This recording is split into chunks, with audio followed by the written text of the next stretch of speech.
Hi guys, welcome to or welcome back to my channel, Knee Knits. My name is Amy and here I talk about all things knitting, and today we have a summer knitting plans episode.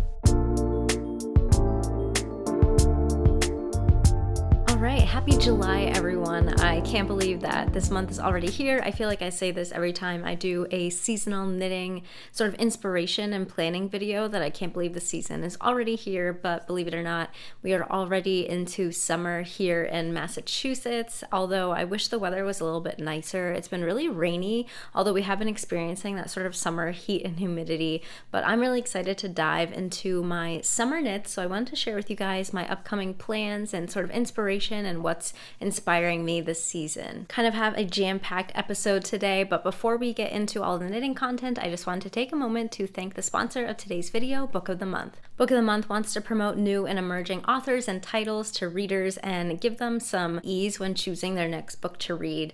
Each month they vet hundreds of different books and then select just a few for their subscribers to select from, and then they deliver your choice of book to your door. As someone who loves to read, I think it's a really helpful service. I don't really have to spend a lot of time choosing what book to read next. They provide a quick and easy list to pick from for me. So for the month of July, I picked out two books. The first book that I picked is called Hello Stranger by Catherine Center. This is a rom-com, and the premise is that the main character loses her ability to recognize faces. She has a probably temporary case of face blindness, and as she's dealing through that, she finds a potential love interest, and so I think this book is going to be a really fun summer read. The other book that I selected this month is called The Only One Left by Riley Sager. This is a thriller mystery. It focuses on a young caregiver who was assigned to work for a new patient who was accused of a murder decades earlier, so it sort of goes back and forth between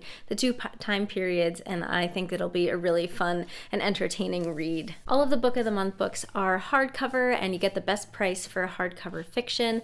If you subscribe this month, you can use the code FIREWORK to get your first month for just $9.99. I'm really excited to dive into these books, so thank you Book of the Month for sponsoring today's video. Like I said earlier, this is going to be a jam-packed episode. We're going to be going over a lot of stuff, so I hope you're ready, but I will be doing chapters in the timeline, so if you want to skip ahead to any specific portion, feel free to do that.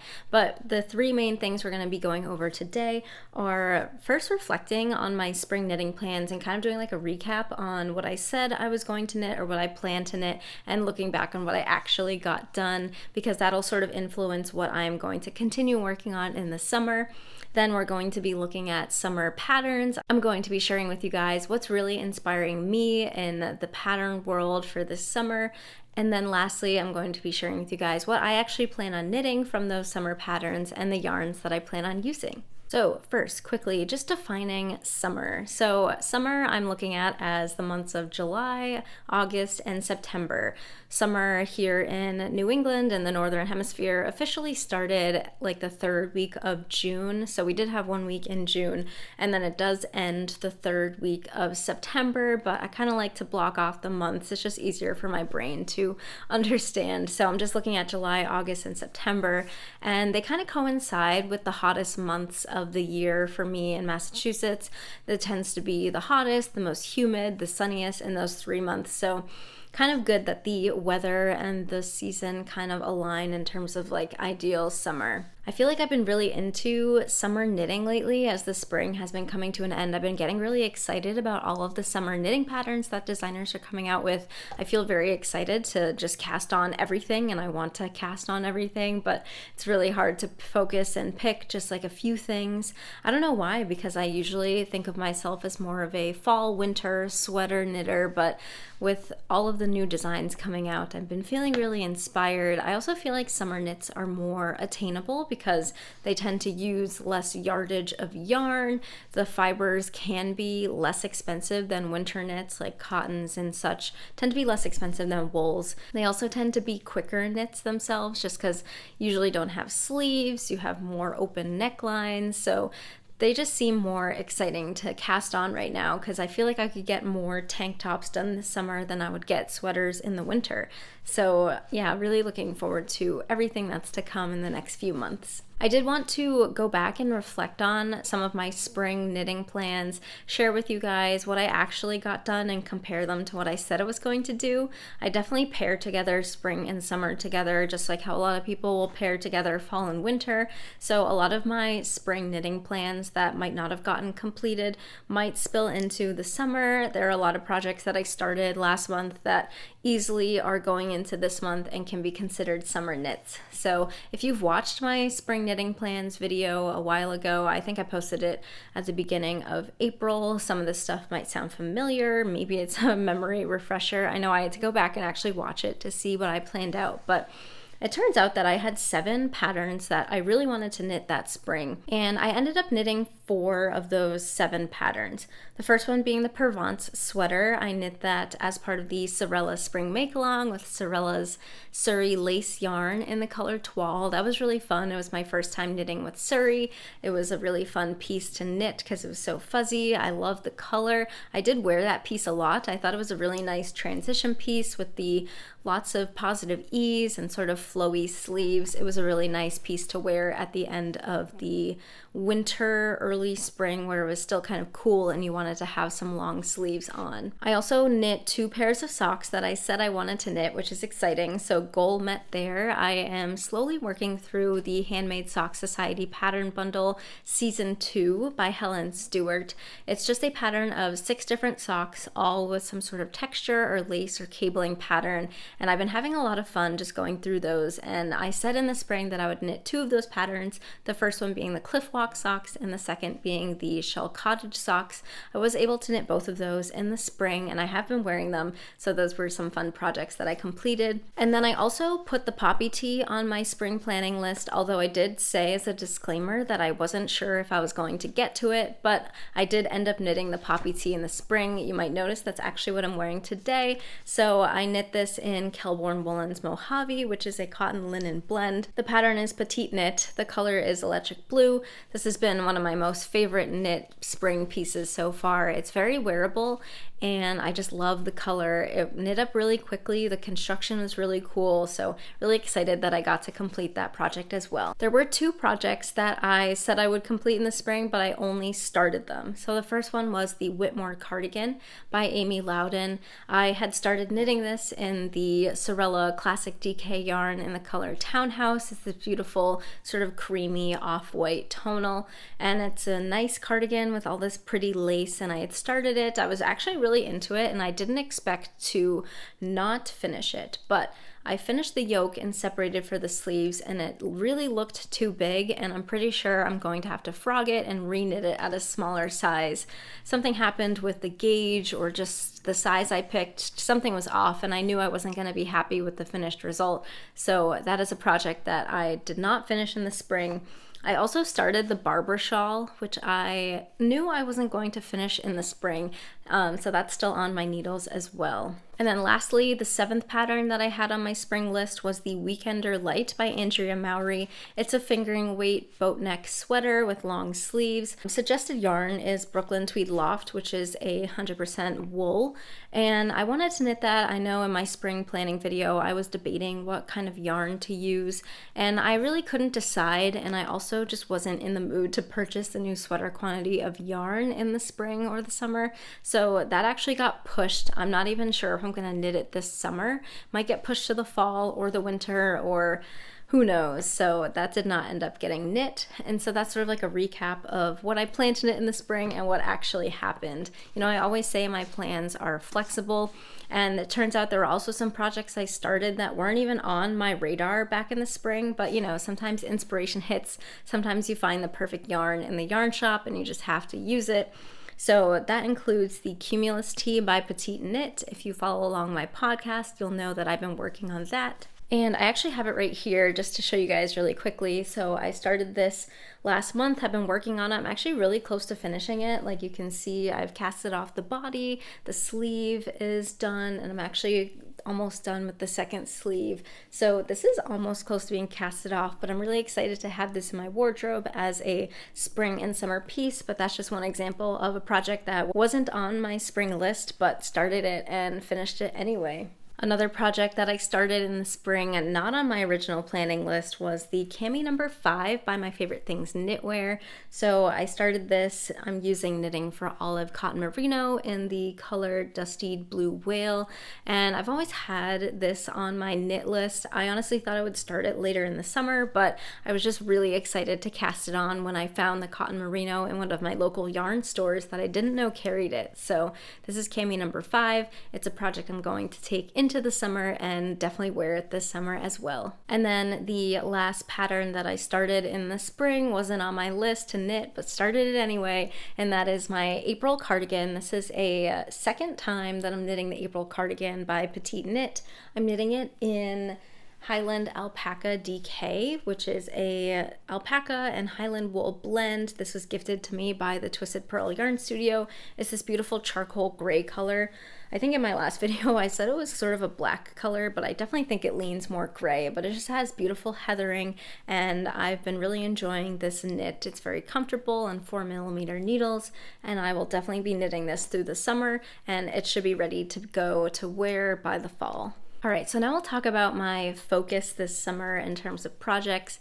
When I talk about focus, I talk about pattern type as well as color and fiber focus. So kind of three things. We'll first talk about color. I've been mentioning this a lot in my planning videos that I've been really trying to focus on my color palette and what best suits my complexion and my skin tone. And I have mentioned that I've done sort of like an online color analysis of like my face and my hair, my eye color, and it told me that I was a winter season, and winters tend to have high contrast between their skin tone and their hair and their eyes, which I think matches sort of like what you can see. Like I have very dark eyes, very dark hair, but very sort of fair, cool toned skin tone, so that all equates to being a winter. Winter colors tend to be on the more jewel toned side. They tend to be cooler and more saturated. So you got your deep blues, your deep greens, a lot of pinks that are more on the berry side, and purples. So I've been really trying to knit more projects that focus on that color palette. That also happens to be that those tend to be my favorite colors, and I don't know if that's a coincidence or not. And I will link below the website that I used for the color analysis. It is a free website. You gotta take it with a grain of salt. You know, I would love to have an actual professional do it in person, but you know, the usual constraints have prohibited me from doing that, you know, time and funds and such. But if you want to do sort of like a quick, easy thing, you just plug in your photo and then it spits out an answer. I actually did like a few photos so I could sort of see if the results were the same each time. You know, it's not going to be perfect for everybody. I feel like you can use sort of like your intuition to see if it's right or not. Like if you know that you don't look good in reds and oranges, and then you do this website thing and it tells you that you should only wear reds and oranges, maybe you can tell that it wasn't the best analysis. But I feel like for me, when I did it, the answers sort of made sense. Like it said I should focus on blues, and I know from my past that I always tend to gravitate towards wearing blues. That's sort of like my color palette story. I know when I talk about it, I do get a lot of questions about how I did that, so that's a little bit of background there. Focusing more on the winter color palette, I talked about in the spring how I wanted to focus specifically on the bright winter palette, and I'm still doing that for the summer, still focusing on colors that sort of come from that color palette when choosing yarns and such. Now in terms of patterns, I really want my knits to be wearable, so knowing that the summer is hot, it is sunny, it is humid, I am looking for patterns that I can wear in those temperatures. So obviously the quick answer is tank tops. So a lot of the patterns I'll be sharing with you guys are tank tops. There are some tees that I'll share with you guys as well. I feel like when I was looking up tee patterns, I wanted them to have like a lot of positive ease so they could feel more like open and breezy. I didn't want anything that was like really tight around the underarms or really tight around like the torso and such, because I feel like that would be uncomfortable in the heat and the humidity. And then lastly, not really related to summer, but knowing that summer goes into fall, I also wanted to focus on maybe starting some fall knits kind of early, because I feel like fall always comes around and I'm like just casting on a sweater, and then it's not done until like 2 months into fall. So I kind of want to get ahead this season and possibly start a fall knit at the end of the summer so it can be ready to wear right when the weather starts to cool down at the end of September. So Those are the 3 types of patterns I'll be sharing with you guys, so now let's just get right into the pattern list. The first pattern category that we'll talk about I feel like is the easiest summer category to discuss, and those are tank tops. Tank tops are, for obvious reasons, easy to wear in the summer. You don't have sleeves, you usually don't have a lot of fabric around the underarms, and also in terms of design, I feel like lately a lot of pattern designers have been putting out very high neck tank tops, and I've been all over it. I love it. I think they're so cute.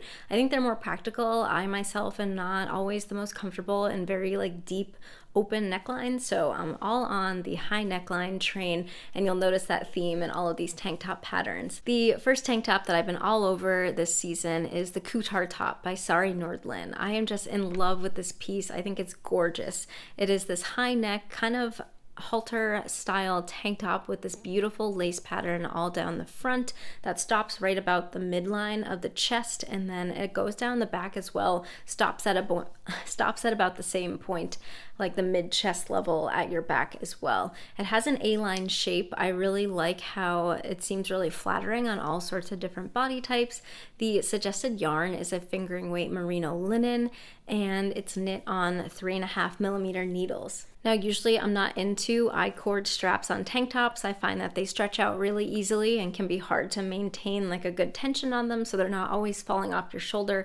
But because of the neckline style where it sort of comes in close to the neck, and the I-cords themselves are very short, you know, it doesn't really have the ability to fall off your shoulder, and so I would be really interested in both knitting and wearing this piece. The next tank top is a very new release by Petite Knit, and that is the Audrey top. It's a very similar silhouette to the Kutar top. You know, you have that high neck sort of halter and racer back tank top all in one. It does have I-cord straps, and Petite Knit knits this with 2 fingering weight strands of linen held together to sort of make a DK weight knit. It's knit on 4mm needles and comes in a pretty wide range of sizes from double extra small to 5XL. Definitely a summer staple piece. You can knit this in a basic neutral or a really exciting pop of color. I think it'd be really fun to pair this with like a fun skirt, or you could keep it simple with a pair of jean shorts. Another tank top pattern that is recently been released is the Queen's Cami by Tori Yu of Tori Knits NYC. This is a V-neck. It looks like a pretty bra-friendly style tank top. I like how the V-neck is not too deep, and I really like the shape of it. It's more fitted at the top, but then more flowy at the waist, and it actually says here in the pattern description that it's knit in 2 different gauges to achieve this effect, which I think is really cool. There are 2 options for the hemline. You can do this sort of curved hem with short rows at the bottom to have it go longer in the back, which I think is super cute and creative. You can also opt to do a more standard straight across hem, so lots of versatility with this tank top. It is a fingering weight piece. There are a bunch of different yarn recommendations in the pattern, including Pearl Soho's Linen Quill, which is a fingering weight alpaca linen blend. I think for one of her samples, Tori used Camellia Fiber Co. Sylvan Fingering, which is an alpaca, silk, and cashmere blend. The needle sizes range in this because of the different gauges from 3.25mm through 4mm. The next pattern is called the Pie Camisole by Nabita Joret. Apologies if I am pronouncing the name incorrectly, but she's also known as Crea Dea Studio on Instagram. And this is just such a cute knit tank top. I love the ribbing accents that go across that really wide neckline that sort of combine into the straps. This is a fingering weight piece. It's more fitted and it can be cropped or not cropped. It's knit on 2mm needles, which is a pretty small gauge, or 2 to 2.5mm needles.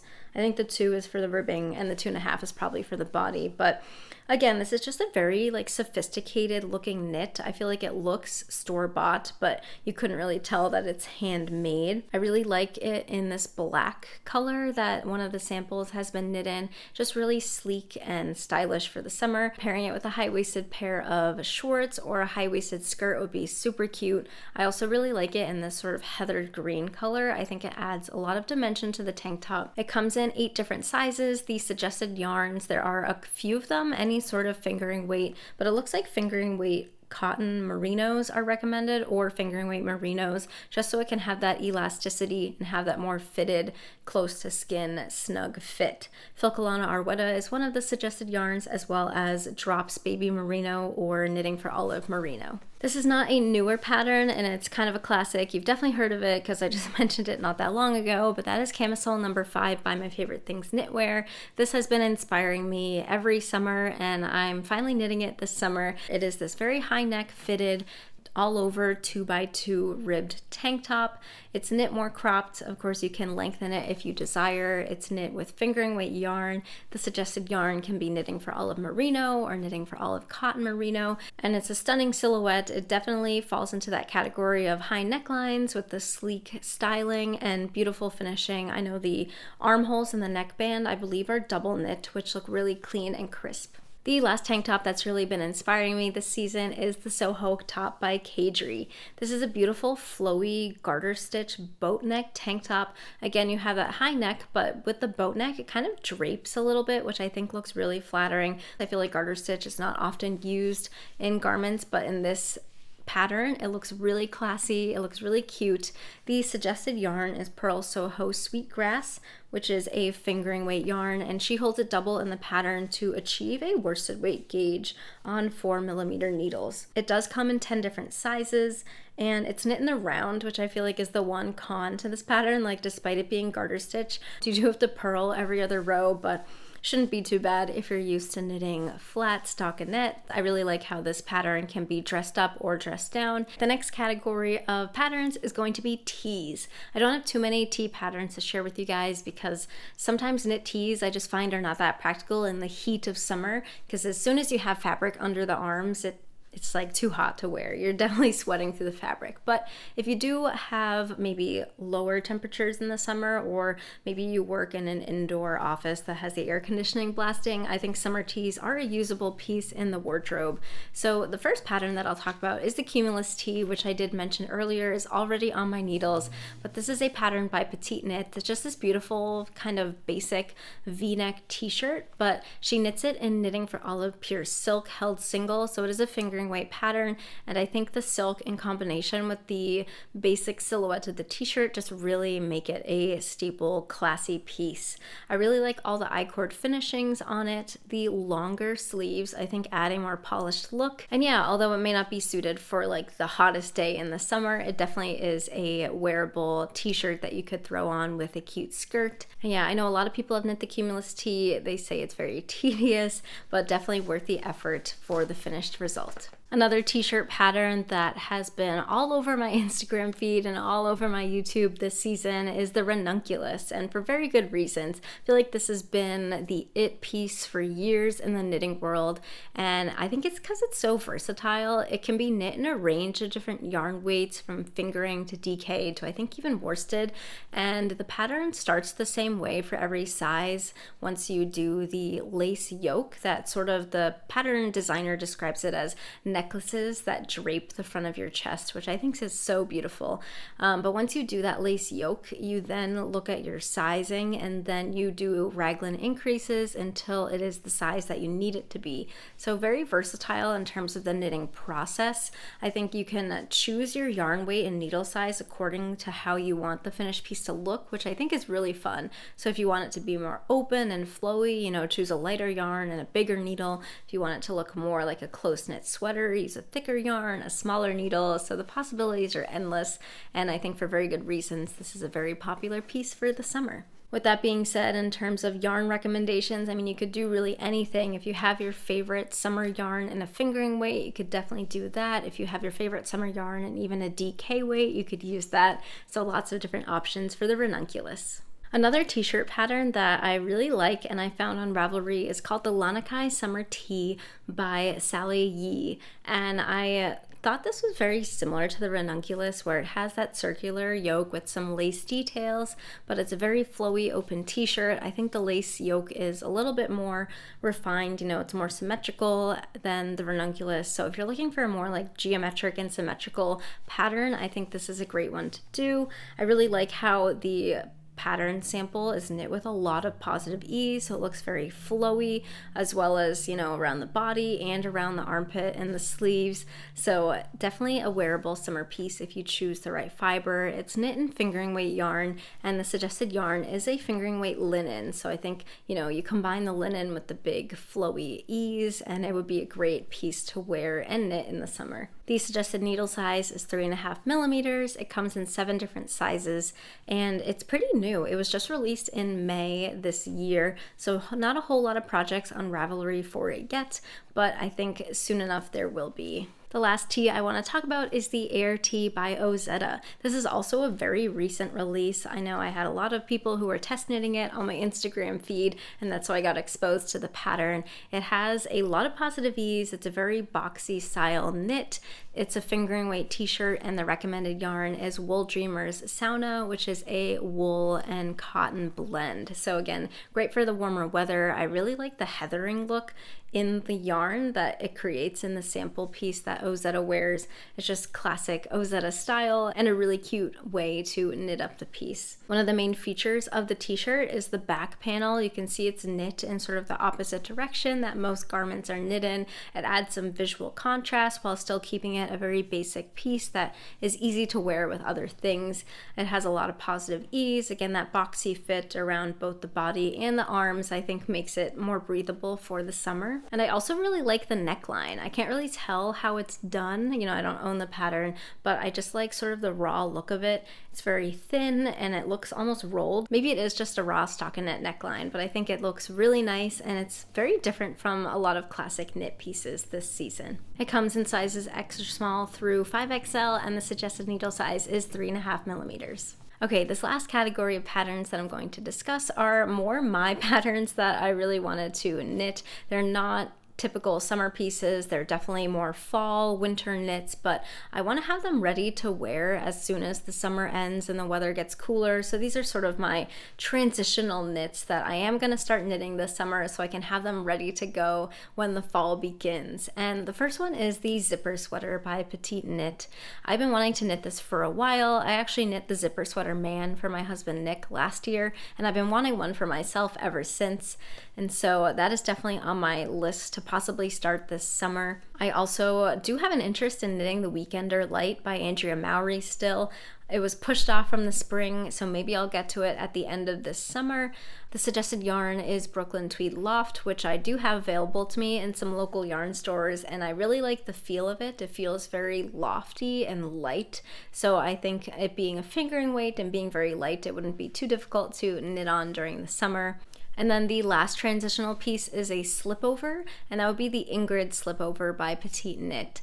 I love the Ingrid sweater and I love the Ingrid slipover. I think at some point I'll probably knit both, but the slipover seems more of a transitional piece that would be likely to start later this summer to have ready to go in the fall. I think just having, you know, something to pop on over a t-shirt, maybe for summer evenings as it gets cooler, like the slipover and the zipper sweater, you know, both of those are just easy, like pop over layering pieces that I would love to knit at the end of the season. Okay, now to the fun section, what I'm actually going to be knitting this summer. I feel like in the perfect world, I would be able to knit all of those patterns that I just mentioned, but I feel like the hardest part of knitting is narrowing down what patterns to make and narrowing down what yarn to buy. Like, I just want them all, but I was able to narrow down to a small handful of patterns, and like all of my planning videos go, the list is gonna be way longer still than what I can reasonably knit, but I'm gonna try my hardest to get through all of them. And I will be talking and showing to you what yarns I'm going to be knitting with as well. When I think about my projects, I tend to buy my yarn early, so I do have a lot of the yarn ready to go for these projects. So the first tank top that I'm going to be casting on this summer is the Kutar top by Sari Nordlund. I just cannot get over that lace pattern on the neckline. I just feel like it's so pretty. It looks so fun to knit. You guys know I've been into lace knitting lately with my socks, and I'm ready to bring that into my garment knitting. So for the yarn for the Kutar top, I have this Sandnesgarn Tin Line, which is their fingering weight version of Line, which is a cotton, viscose, and linen blend. This is in the color Pearl Gray, and I got 3 balls of these, which I think should be enough for the tank top in my size. I did actually gauge swatch already because I think I'm going to cast it on today after I finish filming this. So this is my gauge swatch. It's very light. It feels like it's going to be really comfortable and cool to wear in the summer. Again, the couture top, it has the high neckline, but it has a lot of open space around the underarm. So I feel like it's going to be really easy to wear even on the hottest days this summer. The next pattern that I would love to knit this summer, and I'm planning on it because I've been hyper fixating on it, and that is the Audrey top by Petite Knit. Now I know this is a pretty basic top. I feel like there are a lot of patterns out there very similar to it. I don't know what it is about Petite Knit's version that I like so much, but I think it's the fabric. I don't know. I was trying to look at the pictures and trying to figure out why it looks so good on her and the other models that she has in her pattern page. And I was looking at the yarns that they used. Petite Knit's black sample of the tank top is knit in an Isager 100% fingering weight linen yarn. And I think maybe it's the linen that makes the tank top look so good. I have minimal experience knitting with linen. I've knit with Sewrella Line before, which only has, let me see the percentage, only has 14% linen, very little. This top here was 40% linen, so a little bit more, but not as much. Now, 100% linen, I have heard some interesting knitting stories about it. It's definitely a stiff yarn. It can be tough on the hands and the fingers, but people say it's worth the effort once they actually wear their 100% linen garments. They're like in love with it. All the pain from knitting was worth it. So I think I'm ready to try the challenge of knitting with 100% linen. Unfortunately, I don't have any access to the Isager that she used as the suggested yarn, but I did find a lot of eligible substitutes. I think the one that I had my eye on is Quince & Co. Sparrow 100% linen fingering weight, so you would hold it double for the Audrey top. They have a lot of gorgeous colors. I am having a hard time deciding which one I would use. I'm tempted to go for the black to match Petite Knit's black sample, and you could always use more black tops in my wardrobe.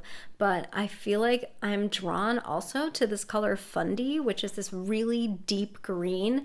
It looks pretty close to black, but I feel like because it's green, it's just gonna look really nice with the linen. It's gonna look really nice on my skin tone. Of course, I could easily go for this purple color. You guys know I've been knitting everything in that purple color lately, but I think I'm gonna have to resist the temptation to knit something else in that color and go a different route. Obviously, any of the cream colors would look gorgeous, so I gotta decide. Not sure what I'll pick, but I will let you guys know. And the third tank top that I will be knitting this summer is the Soho top by Kadri. One of my friends just knit this, and I just really want to knit it. It looks really fun. I really like the neckline. The suggested yarn is Pearl Soho Sweetgrass, which does not have a wide color range. I think all of their colors are naturally dyed in that line, so very minimal selection, mostly creams, beiges, and then there's one gray color. So I feel like if I were to pick from that color line, I would pick the gray, but I'm not really sure if I want that tank top in the gray.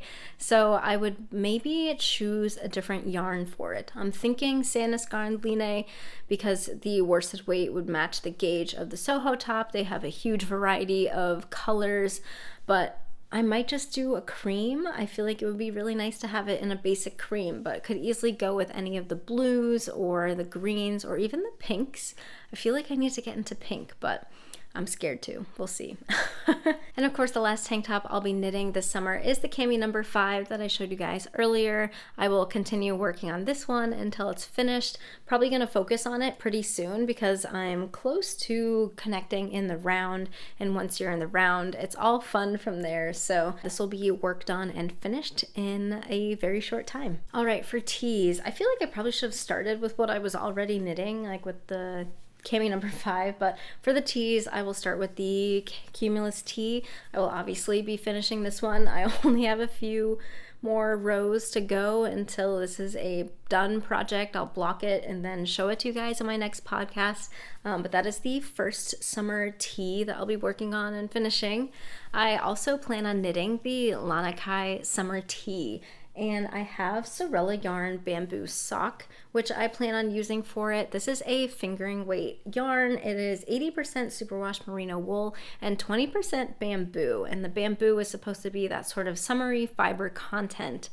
This is the color Pinot Noir, and this is a little bit different than your classic superwash wool. The bamboo definitely adds a lot of sheen. You can see the sheen there. It kind of adds like a heathered look to it, which I kind of like.